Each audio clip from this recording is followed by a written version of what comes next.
नमस्कार। आज हम बात करेंगे गीता के तृतीय अध्याय के श्लोक क्रमांक 3 एवं 4 के बारे में। श्री भगवान उवाच लोके अस्मिन् द्विविधा निष्ठा पुरा प्रोक्ता मया नघ ज्ञानयोगेन सांख्यानां कर्मयोगेन योगिनाम।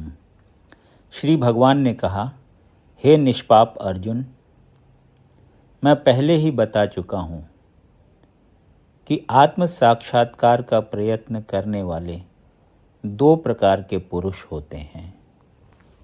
कुछ इसे ज्ञान योग द्वारा समझने का प्रयत्न करते हैं तो कुछ भक्तिमय सेवा के द्वारा। तात्पर्य: द्वितीय अध्याय के 39वें श्लोक में भगवान ने 2 प्रकार की पद्धतियों का उल्लेख किया है, सांख्य योग तथा कर्म योग या बुद्धि योग। इस श्लोक में इनकी और अधिक स्पष्ट विवेचना की गई है। सांख्य योग अथवा आत्मा तथा पदार्थ की प्रकृति का वैश्लेषिक अध्ययन उन लोगों के लिए है जो व्यावहारिक ज्ञान तथा दर्शन द्वारा वस्तुओं का चिंतन एवं मनन करना चाहते हैं। दूसरे प्रकार के लोग कृष्ण भावनामृत में कार्य करते हैं, जैसा कि द्वितीय अध्याय के 61वें श्लोक में बताया गया है। 39वें श्लोक में भी भगवान ने बताया है कि बुद्धि योग या कृष्ण भावनामृत के सिद्धांतों पर चलते हुए मनुष्य कर्म के बंधनों से छूट सकता है तथा इस पद्धति में कोई दोष नहीं है।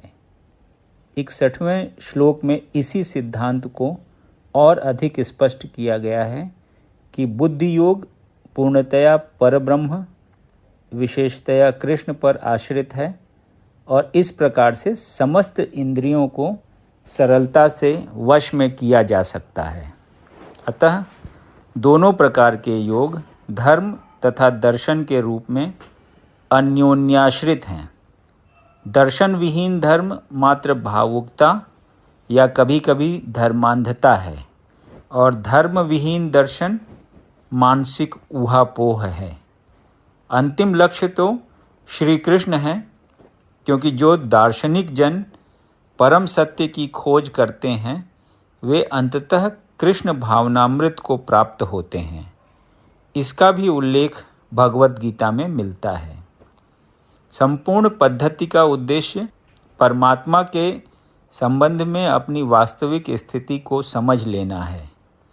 इसकी अप्रत्यक्ष पद्धति दार्शनिक चिंतन है, जिसके द्वारा क्रम से कृष्ण भावनामृत तक पहुंचा जा सकता है। प्रत्यक्ष पद्धति में कृष्ण भावनामृत में ही प्रत्येक वस्तु से अपना संबंध जोड़ना होता है। इन दोनों में से कृष्ण भावनामृत का मार्ग श्रेष्ठ है, क्योंकि इसमें दार्शनिक पद्धति द्वारा इंद्रियों को विमल नहीं करना होता। कृष्ण भावनामृत स्वयं ही शुद्ध करने वाली प्रक्रिया है और भक्ति की प्रत्यक्ष विधि सरल तथा दिव्य होती है। न कर्मणा मनारंभा नैष्कर्म्यम पुरुषो अश्नुते न च संन्यसनादेव सिद्धिम समधिगच्छति। न तो कर्म से विमुख होकर कोई कर्म फल से छुटकारा पा सकता है और न केवल संन्यास से सिद्धि प्राप्त की जा सकती है। तात्पर्य: भौतिकवादी मनुष्यों के हृदयों को विमल करने के लिए जिन कर्मों का विधान किया गया है, उनके द्वारा शुद्ध हुआ मनुष्य ही संन्यास ग्रहण कर सकता है।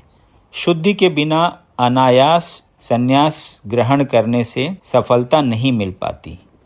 ज्ञान योगियों के अनुसार संन्यास ग्रहण करने अथवा सकाम कर्म से विरत होने से ही मनुष्य नारायण के समान हो जाता है, किंतु भगवान कृष्ण इस मत का अनुमोदन नहीं करते। हृदय की शुद्धि के बिना संन्यास सामाजिक व्यवस्था में उत्पात उत्पन्न करता है। दूसरी ओर यदि कोई नियत कर्मों को न करके भी भगवान की दिव्य सेवा करता है तो वह उस मार्ग में जो कुछ भी उन्नति करता है उसे भगवान स्वीकार कर लेते हैं। बुद्धि योग स्वल्पमप्यस्य धर्मस्य त्रायते महतो भयात्। ऐसे सिद्धांत की रंच मात्र संपन्नता ही महान कठिनाइयों को पार करने में सहायक होती है। यदि आपको ये वीडियो पसंद आया तो इसे लाइक करें और ऐसे ही अन्य वीडियोज़ को सुनने के लिए इस चैनल को सब्सक्राइब करें। धन्यवाद।